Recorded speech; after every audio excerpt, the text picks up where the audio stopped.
আজকালকার দিনে সাধারণত মানুষের কেন জানি আমার মনে হয় কি হতাশার একটা মেইন কারণ হলো অতি উচ্চাসা।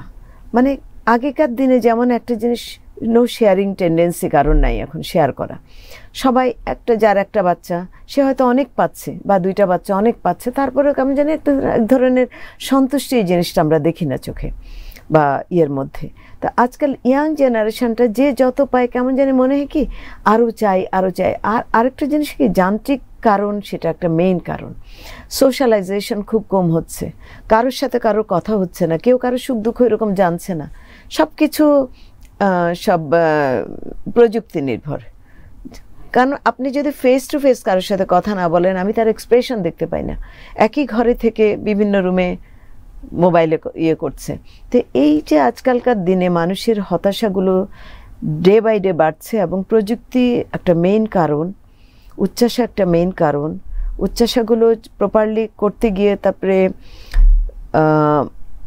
শিক্ষা দীক্ষা তো আছেই, সেখানে কম্পিটিশন একটা চলে আসছে। কেউ যেন মানে কারোর একটা জিনিস বলবো যে খুব একটা অন্য করছে আমি কেন, সব কিছুতে একটা প্রতিদ্বন্দ্বী মনোভাব নিয়ে চলা, এই জিনিসগুলো খুব বেশি আজকাল।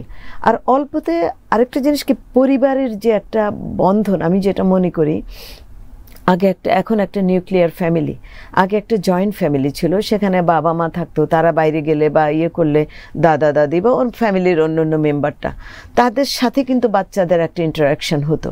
আজকাল বাচ্চারা আইসোলেটেডভাবে মানুষ হচ্ছে, কাজের মানুষ, একা একা মানুষ হচ্ছে কি, তো ওতেও না বাচ্চারা সব এই যেমন ইন্টারনেট বলেন, ফেসবুক বলেন, টুইটার বলেন, যাই হোক, এর মাধ্যমে বাচ্চারা কিন্তু ছোট থেকে এক ধরনের আইসোলেটেড।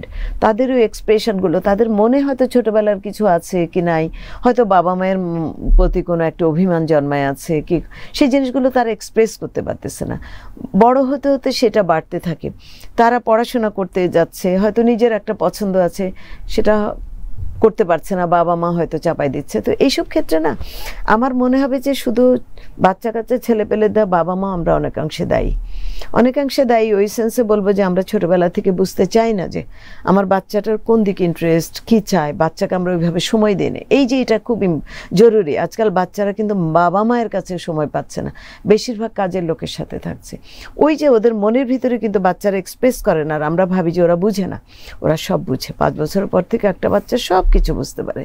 তো এই যে একটা গ্যাপ তৈরি হয়ে গেল, বাবা মায়ের সাথে ইন্টারাকশান, ভালো মন্দ, বাবা মা একটা ছেলে পেলের মুভমেন্ট দেখে বুঝতে পারে যে সে কীভাবে চলছে, কি একটা চেঞ্জ দেখলে বুঝতে পারে ওর ভিতরে সামথিং হ্যাজ চেঞ্জ। কিন্তু আজকালকার সেই জিনিসগুলো দেখারও সময় নেই।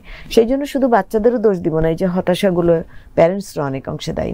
যা চাচ্ছে গেজেট দিয়ে দিচ্ছে, কিন্তু নিজেরা সময় দিচ্ছে না, সাথে থাকছে না। এটা খুব ইম্পর্টেন্ট।